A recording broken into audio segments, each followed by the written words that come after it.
Hello and welcome. I'm Theolyn Cortens. This is SoulSchool. This is one of my mystical wisdom videos, which I make to accompany the mystical wisdom blogs.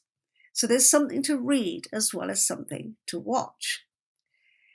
And in this particular series of 5 blogs with their accompanying videos, I'm particularly talking about the Archangels of the Tree of Life, and especially focusing on the 8 Archangels who reside on the Tree of Life at the various Sephirot in the lower part of the tree.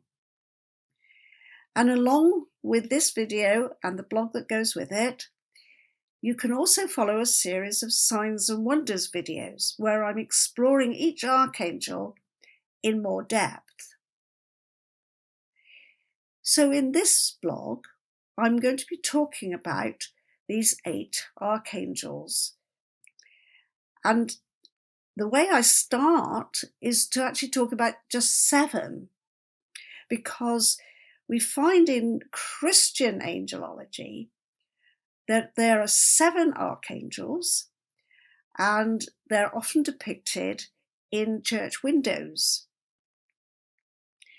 And what you will notice if you follow through the thread of the story I'm telling you is that the Christian archangels, which have also been adopted in New Age teaching, don't necessarily always match with the archangels of the Tree of Life. Now, we have 4 classic archangels who always appear in one guise or another. So you will see in the Christian window, which is shown in the video, that there is Michael, obviously, and Gabriel, and Raphael, and Oriel, just spelt with a U, although I spell Oriel with an AU. But that doesn't matter, because Oriel, however it's spelt, means light of God. So then, who else do we have? Well, we have Zadkiel, so that's fine. But we have 2 other archangels in the Christian window, Chamuel and Jophiel, sometimes pronounced Jophiel. So where do they fit with our Tree of Life archangels? Well, that's quite a difficult thing to match up. Chamuel may be, according to some researchers, the same as Hanael. So that would be straightforward. Jophiel, I have found sometimes Zophiel may be the same archangel as Zafkiel, not Zadkiel, Zafkiel. And as far as I can see, and the way I've worked and the way I've experienced things, Zafkiel is not one of the 8 archangels in the lower part of the tree, but one of the group who are higher up in the tree. And we're not dealing with them at the minute. So you can see that over time, the names of archangels seem to shapeshift. What you could call Chinese whispers, or as I prefer to say, Babylonian or Jewish whispers, because the names seem to change. Not all of them, and some of them are really constant. Like, you'll never get away from Michael, Gabriel, Raphael, Oriel, and most likely Zadkiel.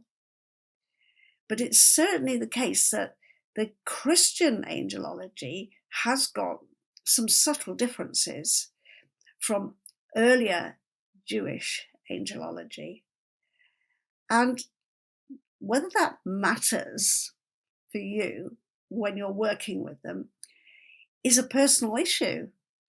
And you may come across names of archangels who are not even mentioned in the work that I do or in the Christian teachings. And what you work with for you personally is what counts, because this is an interior process. It's a route to self-discovery.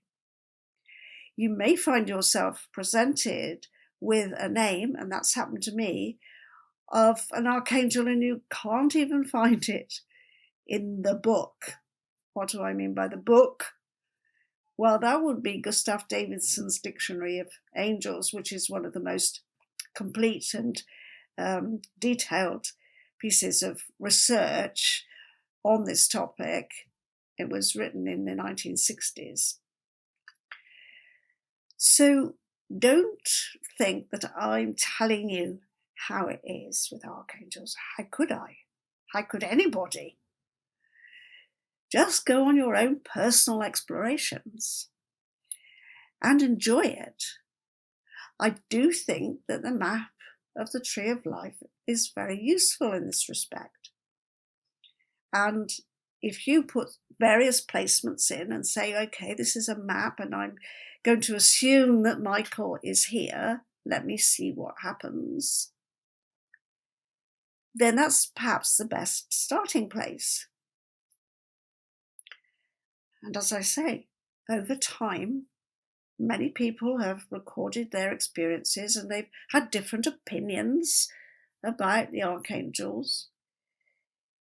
In the 19th century, there were Kabbalists with a Q, and some of their diagrams show Raphael at the centre of the lower part of the Tree of Life, where I would assume, and many people would say, was the placement for Michael.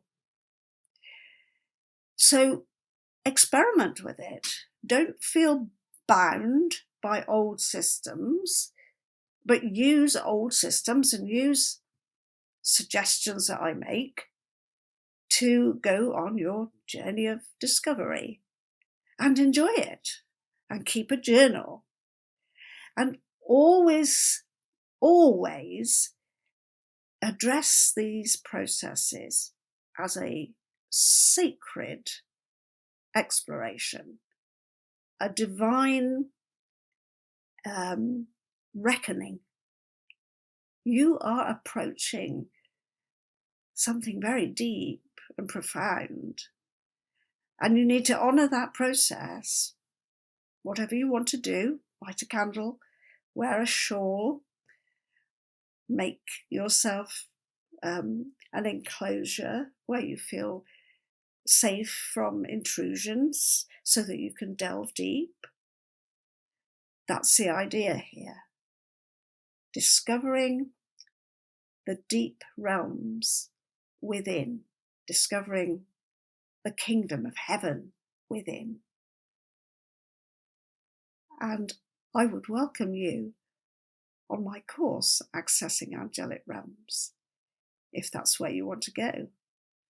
You can do it as a self-study course, or you can ask me for supervision. So now, time to move over to the blog, where you'll find out more. And I'll be back before long with another video and another blog on the same topic, developing the ideas that I'm offering you. Many blessings, and keep shining.